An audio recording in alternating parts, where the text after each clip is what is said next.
VS. അച്യുതാനന്ദന് പദവി നൽകുന്ന കാര്യം ഇപ്പോൾ ആലോചിച്ചിട്ടില്ലെന്ന് മുഖ്യമന്ത്രി പിണറായി വിജയൻ. ടി.പി. സെൻകുമാറിന്റെ കാര്യത്തിൽ പരസ്യ വിവാദത്തിന് പോയാൽ ചില കാര്യങ്ങൾ വെളിപ്പെടുത്തേണ്ടി വരുമെന്നും മുഖ്യമന്ത്രി പറഞ്ഞു.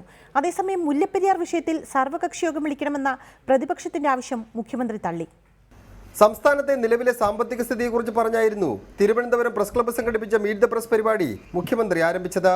1,54,057 കോടിയാണ് CNTG റിപ്പോർട്ട് അനുസരിച്ചുള്ള നമ്മുടെ കടം. CNTG റിപ്പോർട്ടിന് ശേഷമുള്ള കടവും ഉണ്ടായിട്ടുണ്ട് എന്നത് നമ്മൾ ഓർക്കണം. സർക്കാരിന് മുന്നിലേക്ക് വരുന്ന പരാതികളിൽ 30 ദിവസത്തിനകം തീരുമാനമുണ്ടാക്കുമെന്ന് പറഞ്ഞ മുഖ്യമന്ത്രി കേരളത്തിന് സ്വന്തമായ ഒരു ബാങ്ക് എന്ന പ്രകടന പത്രികയിലെ വാഗ്ദാനം വീണ്ടും ആവർത്തിച്ചു. കഴിഞ്ഞ സർക്കാരിനെതിരെ ഉയർന്ന അഴിമതി ആരോപണങ്ങളിൽ പുതിയ സർക്കാരിന്റെ നിലപാട് ചോദിച്ചപ്പോൾ മറുപടി ഇങ്ങനെ: നിയമത്തിന്റെ വഴിക്ക് പോകുന്നതിനെ തടയാൻ LDF ഗവൺമെന്റ് തയ്യാറാകില്ല. അതേസമയം രാഷ്ട്രീയമായി ആരെയെങ്കിലും ബുക്ക് ചെയ്യാനോ അതിന്റെ മേലെ നടപടികൾ സ്വീകരിക്കാനോ ഞങ്ങൾക്ക് താല്പര്യവുമില്ല. വി.എസ്. അച്യുതാനന്ദന്റെ പദവിയെക്കുറിച്ചുള്ള ചോദ്യം: ഇപ്പോൾ അതിനെക്കുറിച്ചൊന്നും ആലോചിച്ചിട്ടില്ല.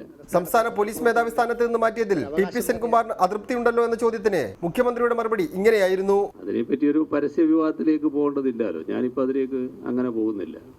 പോയാൽ ചില കാര്യങ്ങൾ വെളിപ്പെടുത്തേണ്ടി വരും. അത് ആ വെളിപ്പെടുത്തൽ ഞാനില്ല എന്നുള്ളത് കൊണ്ടാണ് ഞാൻ പോകാത്തത്. പുതിയ സർക്കാരിന് പല കാര്യങ്ങളിലും പുതിയ നയം രൂപീകരിക്കാനുണ്ടെന്നും അക്കൂട്ടത്തിൽ മധ്യനയം രൂപീകരിക്കുമെന്നും മുഖ്യമന്ത്രി വ്യക്തമാക്കി.